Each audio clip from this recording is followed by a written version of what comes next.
TKO Talk.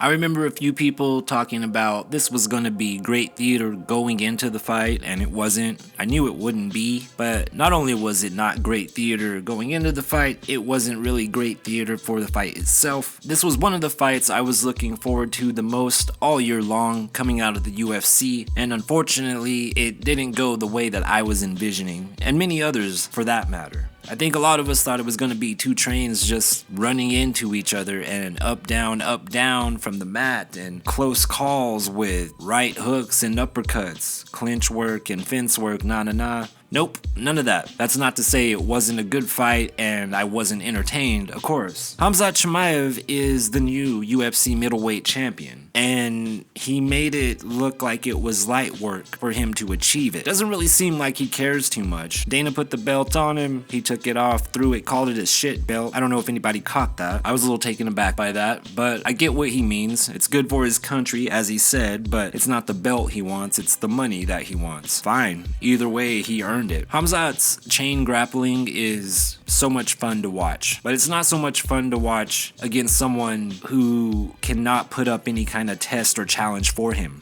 On one hand, it's like, oh man, Plessis was so tough to stay in there for 5 rounds and even fight back and have a couple of moments in the 5th. But I can't help but to think if that's the accurate perspective. I think back to the Meerschaert fight that Chimaev had, and when he dropped him with one punch. I'm not so sure anymore if that power is consistently within him. I think that was more of a timing and accuracy thing, just right on the button, bink, down. Don't get me wrong, I don't think anyone thinks DDP is a wimp or something, but what I mean is Khamzat landed over 500 shots in this fight, and I think it was 12 takedowns. To me, that's a little bit indicative of he's not as monstrous in general when it comes to his MMA game as we thought. How do you have 500 strikes on somebody and don't finish him? I think anybody that faces Khamzat and is able to create any kind of separation when they're underneath him is going to cause him a world of problems. I think the thing that Khamzat is good at, he is so good at, somebody known as a brawler ain't going to cut it here for this guy, to beat this guy. Kind of wish the Kamaru Usman fight was 5 rounds now, so we could have seen more. There's no doubt that Khamzat is who we think he is, but he could be more. That's what I mean to say. Dricus, in my opinion, went full Alexa Grasso at Sphere Noche 2. Just no wrestling.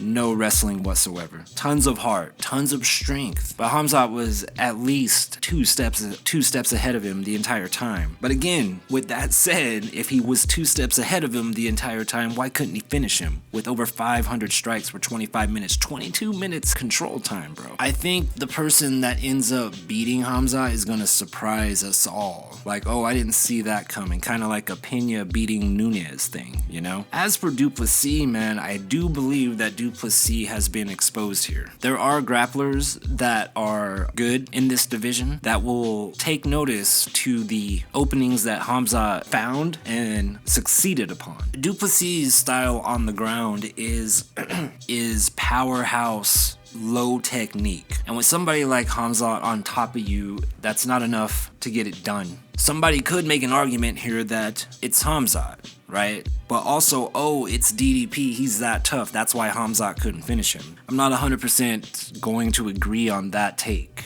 Khamzat is an elite fighter, absolutely, and anyone that is going to face him next is going to be in for one hell of a fight. But I don't know if anybody else saw or heard, Khamzat went after an Americana on Dricus Plessis, and I can't remember which round it was, but I do remember thinking to myself, that was the very first submission I learned in jiu-jitsu. Can you imagine if Plessis had gotten caught in an Americana in a title fight in the UFC? I couldn't believe Khamzat actually went for that. I mean, someone could say, so what? But I would say, you don't know what the fuck you're talking about? Bro, I say Imavov gets Khamzat next. Why not? Just do that, man. I definitely do not want to see Khamzat and Sean Strickland. I definitely do not want to see Khamzat and Adesanya. Do they want to have mics? Bro, this still isn't shut down. Anybody know when Yeah. they're fixing it all down?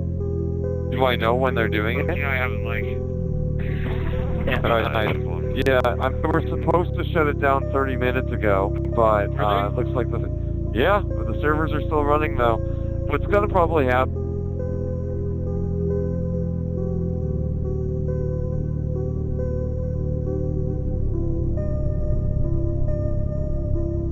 I don't think either of them have the proper game to be effective against Khamzat, because Khamzat's going to take them down, and if they cannot separate themselves from him, torso from torso, he'll just do that the entire time and pat you 500 times without finishing you and look dominant. Not to say that the dude didn't dominate, man. It's just crazy that he dominated like that in a title fight in the UFC and didn't finish the motherfucker. Only 3 minutes he lacked, having to officially have total control the entire fucking fight. 12 takedowns and over 500 strikes, dude. Is there somebody that can take that the way DDP did? I mean, I think Strickland could probably absorb all that, maybe, but who can be effective against it? Maybe the psychopath Anthony Hernandez, who just, is on a wave right now, and also he'll smile right back at this motherfucker. Because I don't see anybody else really up and down this damn thing. Maybe Brendan Allen has a couple tricks up his sleeve. I know Bo Nickel said, I gotta lock in. STFU, bro, like, it would take Bo Nickel another decade of wrestling to try to catch up with this shit. Style-wise, I really feel like there's more fighters in the top 10 at welterweight that are more interesting against Khamzat. Now, I know that's not gonna happen, but man, I see him clearing most of these motherfuckers in the top 10, seriously. With all due respect, and I'm a big fan of all these people, including Dricus and Khamzat. So, I mean, I don't know what to tell y'all. As for Dricus with a rematch or something like that, man, Dricus is not going to beat Khamzat. Not in a rematch, not in a trilogy. I don't see that happening at all. Something else has to happen in a different fight with Khamzat losing the belt and DDP is still around and he is granted a shot at that and wins that way, or he's gonna have to move up in weight, which I don't think that'd be a good look for him either. So it was nice to see DDP do what